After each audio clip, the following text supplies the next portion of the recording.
Under the verse, Ya ayyuhalladhina amanu istajibu lillahi wa lirrasul idha da'akum lima yuhyikum, Surah Al-Anfal, Juz 9, Allah subhanahu wa ta'ala mentioned that, O believers, istajibu, reply, respond positively to Allah and His Messenger sallallahu alaihi wasallam. And then He says, wa'alamu anna Allah yahulu bayna al-mar'i wa qalbihi. Know that Allah creates a barrier, partition between the person and his heart. What does that mean? The scholars of tafsir mention the different commentaries of that. Two common tafsir which is mentioned here. One is that whatever intention that you make, any noble intention you have, carry it out immediately before your intention changes. You know the word qalb in Arabic means palatna, something which changes. You know, qalb, al-qalbu palatna. In Urdu you say palatna. So it changes all the time, it alters, it changes. So a person makes an intention, yes, I'm coming to the masjid. No, I'm not coming.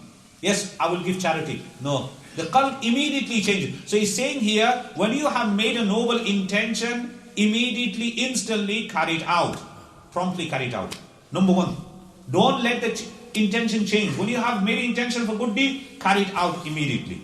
Number one meaning. Number two is, you got the noble intention in place, but the circumstances doesn't let you carry that out. For example, in the COVID time, we wanted to go for Umrah, we wanted to go for Hajj, we wanted to come to the masjid to perform our salah in Jamaat. We had the noble intention. Noble intention didn't change, but the circumstances compelled us that we couldn't carry it out. So what is that telling you and me? That we got that opportunity now before it is too late. We need to make sure we carry out the good deeds. Before that time comes, then we say, like the Quran says, Hatta idha ja'a ahadahumul maut. That death comes to a person, he says, Allahu Akbar, what has happened? Irji'un, Rabbi irji'un, Allah return me back. We say return, why? Why do you go back to the world for? You had a long time? La'alli a'malu salihan fima tarak. So I could carry out good deeds. The life that I left behind, I could carry out. What does Allah say? Allah, never. Innaha kalimatun wa qailuha. These are words that we are saying. There is no meaning to it. Our time, my brothers and sisters, what we need to realize is we got that opportunity. And when that time goes, it will never come back. The problem we have is we are not taking it serious. In Urdu, the poet says, Umar daraz maankar laye te 4 din, do arzu mein kat gaye, do intizar mein.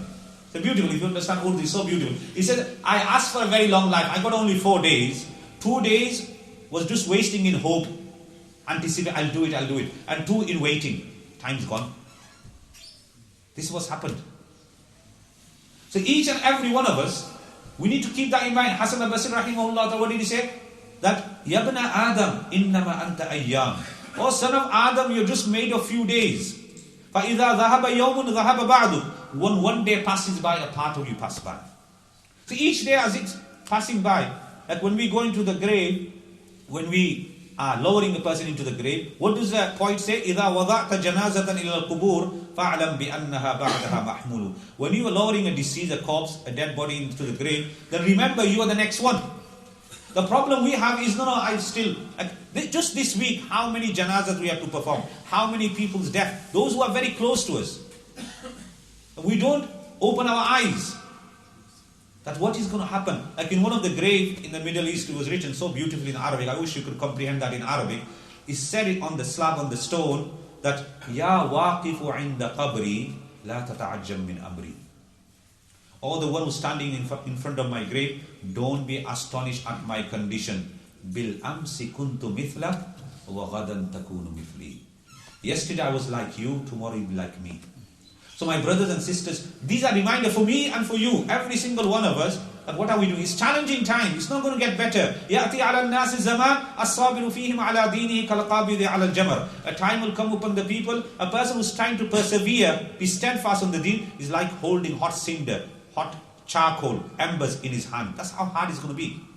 It's not going to get better. The Prophet said, what did he say? يُوشِكُ أَيَّاتِي عَلَى النَّاسِ زَمَانِ لَا يَبْقَى مِنَ الْإِسْلَامِ إِلَّا إِسْمُهُ. A time will come upon the people, nothing of Islam will remain but his name.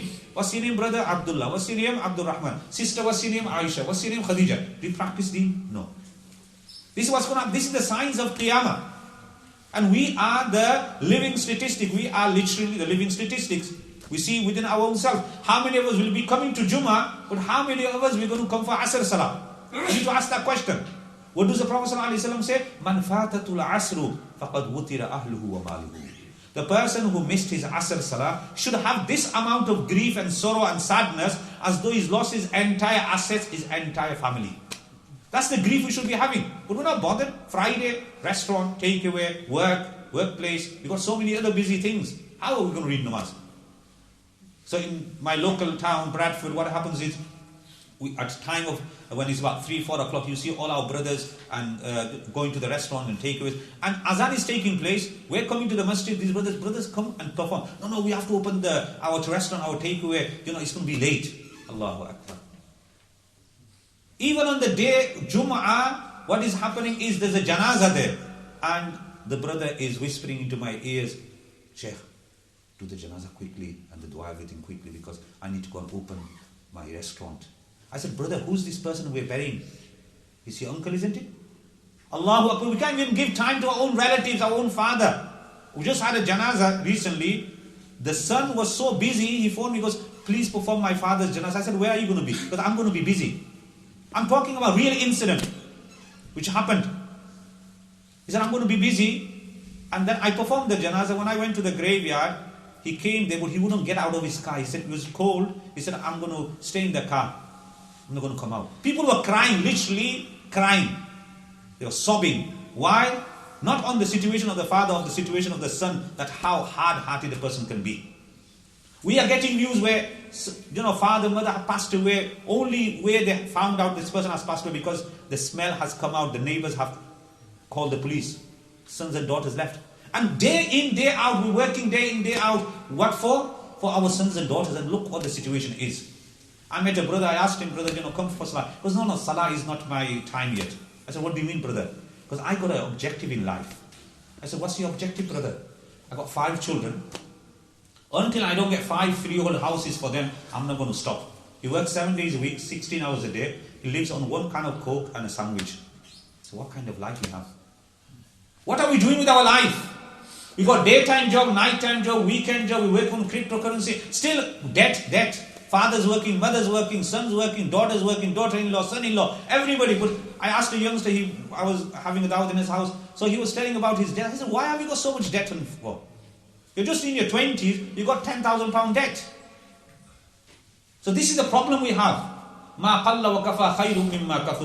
What is less, what is sufficient is better, which is better than something which is in abundance, but it will take you away from the deen.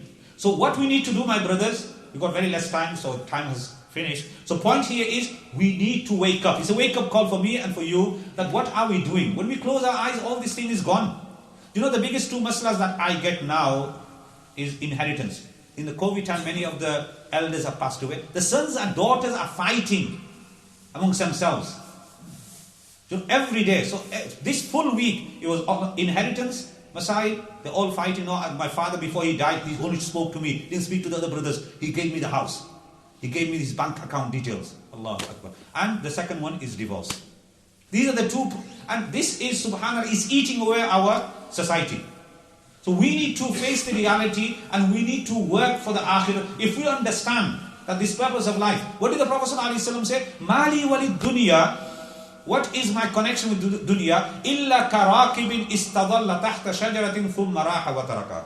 So beautiful, Allahu Akbar. He said, what's my connection with the dunya? It's like a person who's traveling, he just took a rest under a tree, then when he rested, he just left and then he moved on. That's our life. So let us, think, when we go home today, let us just reflect. Let us just ponder. What are we doing with our life? Are we going to just continue our life in this way? That وَقَالُوا مَا هِيَ إِلَّا حَيَاتُنَا الدُّنْيَا نَمُوتُ وَنَحْيَا وَمَا يُهْلِكُنَا إِلَّا الدَّهْرُ. We live and die, nothing finishes at good time. What's the difference between us and the animals? They eat, drink, sleep. We're eating, drinking, sleeping. What's the difference? We're ashraful makhluqat. We're the best of creation. There's a purpose behind it. So until and unless we understand this, it's going to be a problem. It's going to be destruction for us. So we need to get up. By the token of time, mankind is in destruction. We need to value this time we got, and we need to understand the purpose of life. Let us make a timetable. Let us make sure that we have our 5-time prayers, the 5 divine appointments with Allah subhanahu wa ta'ala. Whatever the situation is, we need to make sure that we don't miss our salah. We just come for Jummah. Unfortunately, many of our brothers in every masjid will be, only time they will see the masjid will be on a Friday. What about the rest of the salah? What about Asr salah today? Like the way we've seen everybody for Jummah, who's going to come for Asr salah? Or are we going to read salah in Jamaat? Are we going to read salah at the right time? We need to ask ourselves. So this is the way we need to go forward. I started off with the verse, Udkhulu fis silmi kafa. Oh believers, enter Islam entirely. Don't be a part-time Muslim. Be a full-time Muslim. وَعْبُدْ رَبَّكَ حَتَّى يَأْتِيَكَ الْيَقِينَ. Worship your Lord until yaqeen. We have to struggle. We need to sacrifice. We need to make the effort till yaqeen. Until death.